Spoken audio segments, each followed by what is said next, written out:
Hello, welcome back. So today we will be going for Unit 5, that is Audit of Limited Companies and Others. In this we will be studying about who is called as a company auditor, how he will be appointed, what should be his qualification, what should be his powers, duties, liabilities. Also we will be studying how the auditing will be done in education institutions like schools, colleges, universities. Then how the auditing will be done in insurance company, cooperative society, so on. Now we will move for the concept. The company auditor, how we will be appointed.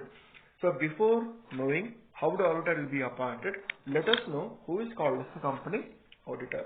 So every company, whether it may be the private or public, must appoint an auditor or auditors to audit the final accounts. So it may be any company, may be private or public, compulsorily must appoint an auditor to audit, means to examine, to find out, to verify the final accounts which is prepared and maintained by the employees of the organization. So at the time of appointment, who has the right to appoint the auditor we will be studying. So company auditor appointment. The first one, appointment of first auditor. Who is called as first auditor? The first auditor will be appointed by the board of directors of the company within 1 month of the registration of the company. The first auditor is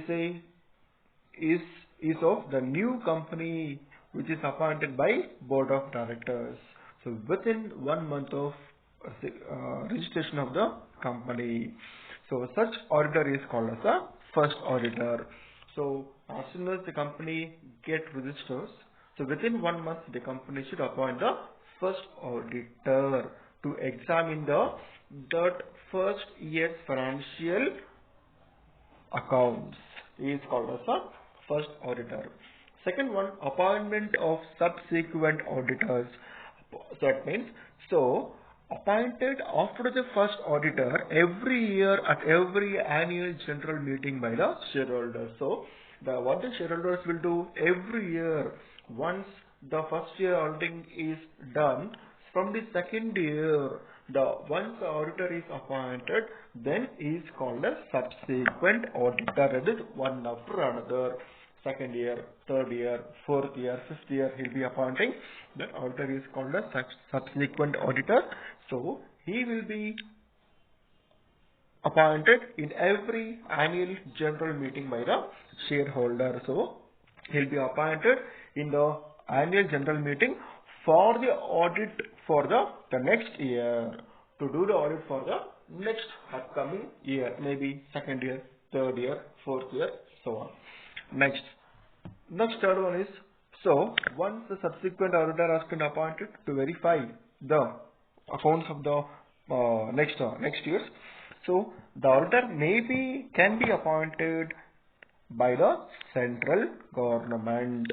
So in case the auditor has not been appointed in the annual general meeting, in case if the auditor is not appointed in the general meeting, so the company has to inform to the government within 7 days, that is auditor is not been appointed by the company.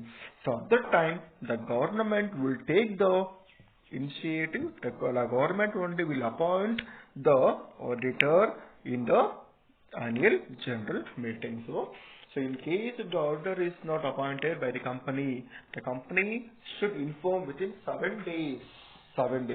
Within 7 days to the regional director, to whom the central government's power to appoint the auditor.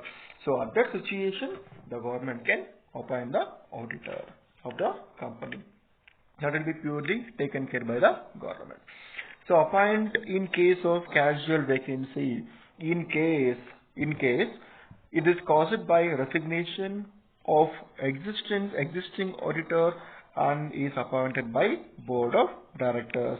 in case if any vacancy is left out, in case if it may be vacancy, it may be in the cause of retirement or death or insanity, at that time the auditor, the auditor shall only be filled by the members in the annual general meeting.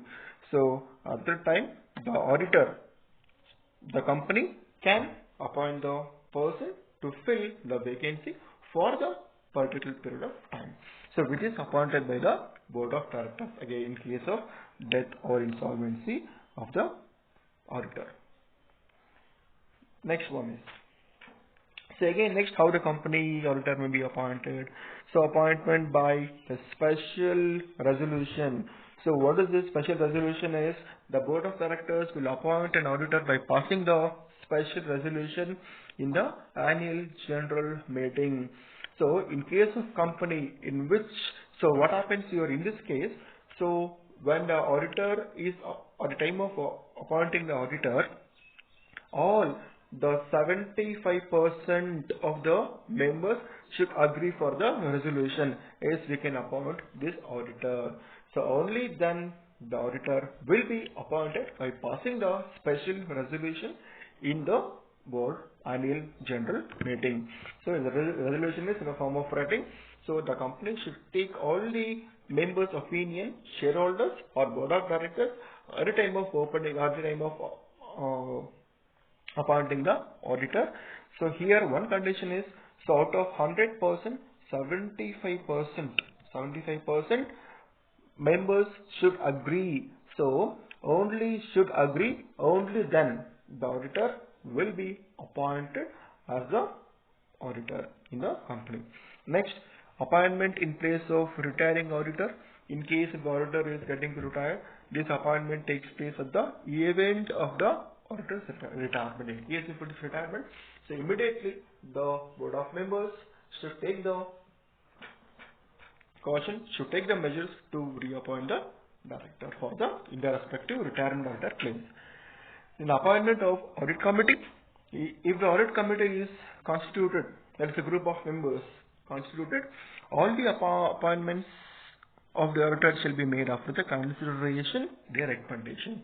As I said in the earlier special resolution, in this case if the company has the audit committee, so before appointing the auditor, the company will take, the board of directors will take the opinion of the committee, and then they will be appointing the auditors.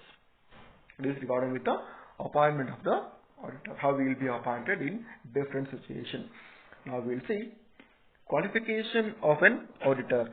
So what about the qualification required to become an auditor? The first one, if the person wants to become an auditor, so the company auditor must be qualified as chartered accountant. So he should be qualified as a chartered accountant. It is called as CA.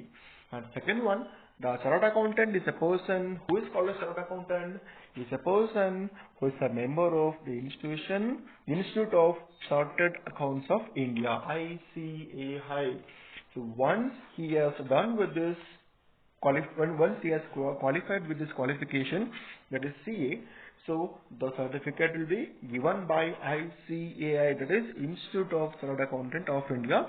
So at that time, so from that time he can become the auditor and he can serve as the auditor in the public limited company. Third one, so he will be deemed to be in practice of accountancy individually or in partnership with other chartered accountant. So once he is qualified with this qualification, which is issued by the ICAI, so he can be in the practice of accountancy. It may be individually. He may have the partnership with other chartered accountants and so on. So this is going on with the appointment and qualification of an auditor. Thank you.